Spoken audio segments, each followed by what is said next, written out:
పెళ్ళంటే అటు 7 తరాలు, ఇటు 7 తరాలు చూడాలని మన పెద్దవాళ్ళు ఊరికే చెప్పలేదండి. ఈరోజు మనము మేనరికం పెళ్లి వలన వచ్చే ప్రాబ్లమ్స్ గురించి తెలుసుకుందాం.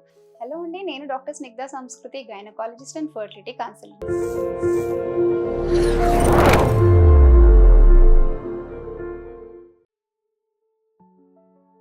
చాలా మందికి తెలిసిన విషయమే అండి. మేనరికం పెళ్లిల వలన పుట్టే పిల్లలకి లోపాలు ఉండొచ్చు అని చెప్పేసి. ఇది ఎందువలన వస్తుంది అనేది ఇవాళ మనం తెలుసుకుందాం. మన అందరిలో కూడా కొన్ని హిడెన్ జీన్స్ ఉంటాయండి. వీటిని మెడికల్ టర్మినాలజీలో ఆటోజోమల్ రెసెసివ్ జీన్స్ అంటారు. దగ్గర బంధువుల పెళ్లిలో ఏం జరుగుతుంది అంటే అదే జీన్ ఏదైతే ఉందో ఇద్దరిలో ఉండే అవకాశం ఎక్కువగా ఉంటుంది. అదే మన అమ్మ నాన్నలది కూడా మేనరికం పెళ్లి అయితే గనక ఈ ఛాన్సెస్ ఇంకొంచెం ఎక్కువగా ఉంటుంది.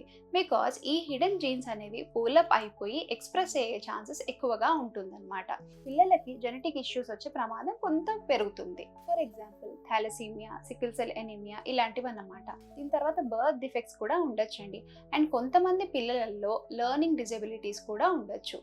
మిస్క్యారేజ్ రిస్క్ కూడా కొంచెం ఎక్కువగా ఉండొచ్చు.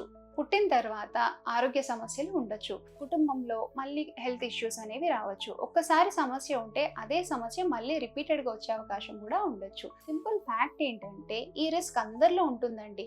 నాన్ కన్సాంగ్వినస్ కపుల్స్ అంటే మేనరికం కాకుండా బయట వాళ్ళని పెళ్లి చేసుకునే వాళ్ళల్లో ఈ రిస్క్ 2-3% ఉంటే దగ్గరి బంధువుల పెళ్లిళ్ళల్లో 4-8% ఉంటుందండి.